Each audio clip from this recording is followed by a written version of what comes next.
বাইরে বেরোবে, বাইরে একটু লাইট ফিটিং করবে, আমি আমার কথা বলে দেবো, দেখ তুমি ফেমাস হয়ে যাবে। ঘরের মধ্যে মনে হয় খেতে সীমন্ত দা লোড হয়ে গেছে, আমি তোমাকে বলছিলাম এসেছে মালটা। নাম নিতে নিতেই এসে এটা সীমন্ত দা আমাদের আমি খেয়েছি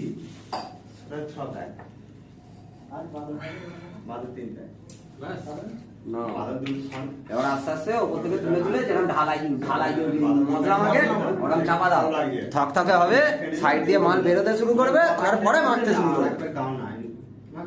এইটুখানি আছে ওই বোতলটা পুরো শেষ। দেখে যে কি করেছে, হ্যাঁ আমি একটা খেয়েছি খালি। তাপসদা একবার বার করো, ওরা অন্য তিনজনে খাচ্ছে, বোতলটা একবার বার করো না ওরা। আর নেই ওরা আসতে পরে মানা করে চলে যায়। ও বলছে যাবো, ওরা বলছে যাবো। না না ওরা